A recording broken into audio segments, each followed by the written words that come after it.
اس ماہ مبارک میں 4 کام کیجئے گا۔ پہلا کام، آپ نفلی نماز پڑھیے گا تہجد کے وقت۔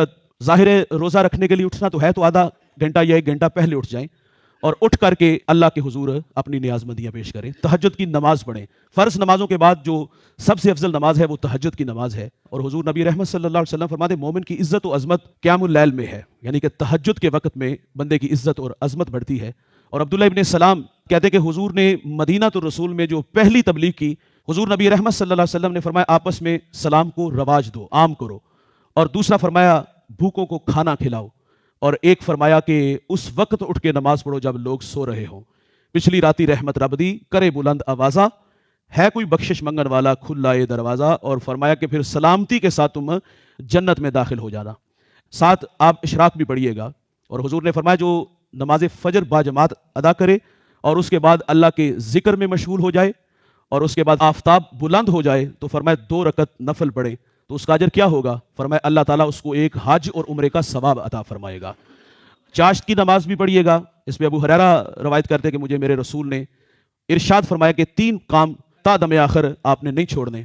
ایک کیا فرمایا کہ ہر ماہ 3 دن کے روزے رکھنا، اور دوسرا فرمایا چاشت کی نماز پڑھنا، اور تیسرا فرمایا کہ وطر پڑھے بغیر نہیں سونا۔ اسی طرح ایک نماز اوابین کی ہے، وہ مغرب کی نماز کے بعد وہ 6 رکعت ہے، تو اس کو بھی آپ ساتھ شامل کر لیجئے گا۔ اس ماہ مبارک میں نفلی نماز کو پابندی سے ادا کریں گے تو غیر رمضان میں بھی اللہ تعالیٰ تہجد کے سجدے ضرور نصیب فرمائے گا۔ اور دوسرا، اس ماہ مبارک میں قرآن مجید کی تلاوت کثرت سے کیجیے گا۔ حضرت عبداللہ ابن مسعود فرماتے ہیں اگر کوئی شخص یہ چاہتا ہے کہ اللہ رسول اس سے محبت کرے، فرمایا صرف اتنا غور کر لے کہ اس کا قرآن مجید سے تعلق کیسا ہے۔ اگر وہ قرآن سے محبت کرتا ہے تو وہ سمجھ لے کہ اس سے اللہ رسول محبت کرتے ہیں۔ اور میرے نبی فرماتے ہیں قرآن کی تلاوت میں اگر کوئی بندہ اتنا مشغول ہو گیا ہے کہ دعا کے لیے بھی ٹائم نہیں، تو فرمایا مانگنے والوں سے زیادہ اللہ قرآن کی تلاوت کرنے والے کو جو ہے نا وہ عطا فرمائے گا۔ امام اعظم رمضان المبارک میں 61 مرتبہ قرآن مجید کی تلاوت کرتے تھے۔ امام شافعی مکہ سے مدینہ سفر کرتے ہیں، آپ فرماتے ہیں میں نے 16 دنوں میں سفر کیا، 16 دنوں میں میں نے 16 مرتبہ قرآن مجید کی تلاوت کی۔ تو اس ماہ مبارک میں قرآن مجید کی تلاوت کثرت سے کیجیے گا، اور تیسرا ذکر کی کثرت کیجیے گا۔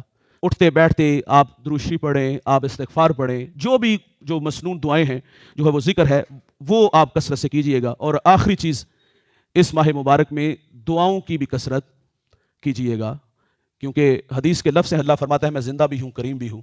جب کوئی بندہ میرے حضور ہاتھ اٹھا کے دعا مانگتا ہے، مجھے حیا آتا ہے کہ میں اپنے بندے کے اٹھے ہوئے ہاتھ خالی کیسے موڑوں۔